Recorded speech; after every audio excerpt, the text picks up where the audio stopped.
మళ్ళీ జగన్మోహన్ రెడ్డి గారు చెప్పిన విషయము రాజశేఖర రెడ్డి గారి పేరును సిబిఐ ఛార్జ్ షీట్లో కాంగ్రెస్ పార్టీ చేర్చింది అని.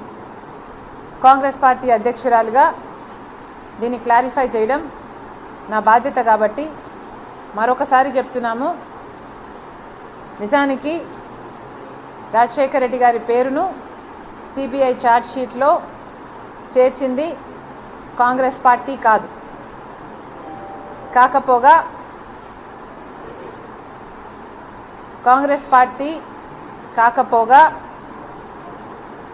రాజశేఖర రెడ్డి గారి పేరును సిబిఐ ఛార్జ్ షీట్లో చేర్చింది స్వయంగా జగన్మోహన్ రెడ్డి గారి మనిషి ఈ సుధాకర్ రెడ్డి గారు. నిజానికి ఇద్దరు ఇండివిజువల్స్ రెండు పార్టీలు కేసులు పెట్టాయని చెప్తున్నారు జగన్మోహన్ రెడ్డి గారు. పార్టీలు కేసులు పెట్టలేదు జగన్మోహన్ రెడ్డి గారి మీద. ఇద్దరు ఇండివిజువల్స్, ఒకరు కాంగ్రెస్ పార్టీకి చెందిన వారు, ఇంకొకరు తెలుగుదేశం పార్టీకి చెందిన వారు. కాంగ్రెస్ పార్టీకి చెందిన వారు కేసు పెడితే రాజశేఖర్ రెడ్డి గారి పేరు లేకపోగా కేసు పెట్టిన కాంగ్రెస్ పార్టీ ఆయన కూడా శివశంకర్ అమ్మ ఎవరు కేసు పెట్టింది? శంకర్రావు సారీ.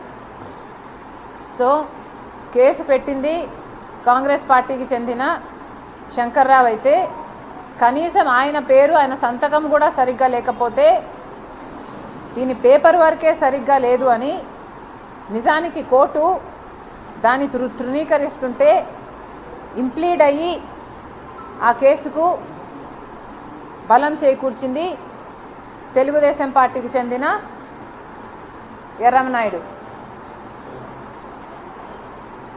ఇది ఇలా ఉంటే కోర్టు వీళ్ళిద్దరినీ బేస్ చేసుకొని సిబిఐని ఎంక్వైరీ చేయమని ఆదేశించడం జరిగింది.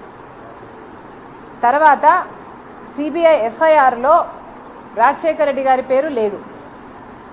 రాజశేఖర రెడ్డి గారు పేరు లేకపోతే ఇదే సుధాకర్ రెడ్డి గారు, రాజశేఖర రెడ్డి గారు పేరు లేకపోతే జగన్మోహన్ రెడ్డి గారు ఈ కేసులో నుంచి బయటపడడం అసాధ్యం అనుకున్నారు. కాబట్టి రాజశేఖర రెడ్డి గారి పేరు కూడా ఈ కేసులో చేర్చాలి అని ఈ పొన్నవోలు సుధాకర్ రెడ్డి గారు మొదటి సిబిఐ కోర్టుకు వెళ్లారు. అక్కడ తృణీకరిస్తే మళ్ళీ హైకోర్టుకు వెళ్లారు. అక్కడ రిజెక్ట్ అయితే తర్వాత సుప్రీంకోర్టుకు కూడా వెళ్ళడం జరిగింది. అంటే రాజశేఖర రెడ్డి గారు పేరు పెట్టాలి అని సిబిఐ ఛార్జ్ షీట్లో 3 సార్లు ఇంప్లీడ్ అయ్యింది ఈ పొన్నవోలు సుధాకర్ గారు. ఇదేదో నిజం కానట్టు దీన్ని తారుమారు చేయడానికి చాలా ప్రయత్నాలు చేస్తున్నారు. నిజము ఇది కాబట్టే మేము మాట్లాడుతున్నాం. నిజము ఇది అని జగన్మోహన్ రెడ్డి గారే నిరూపించుకున్నారు. ఎందుకంటే ఇంత చేసిన 3 సార్లు 3 కోట్లు తిరిగిన ఈ సుధాకర్ రెడ్డి గారికి కేవలం 6 రోజుల్లోనే, జగన్మోహన్ రెడ్డి గారు ముఖ్యమంత్రి అయిన 6 రోజుల్లోనే ఈయనకి అడిషనల్ అడ్వకేట్ జనరల్ పదవిని కూడా ఇచ్చాడు జగన్మోహన్ రెడ్డి గారు. ఇది జగన్మోహన్ రెడ్డి గారి ఆదేశాల మేరకు జరగకపోతే ఈయనకి పదవి ఇవ్వాల్సిన అవసరం ఏముంది?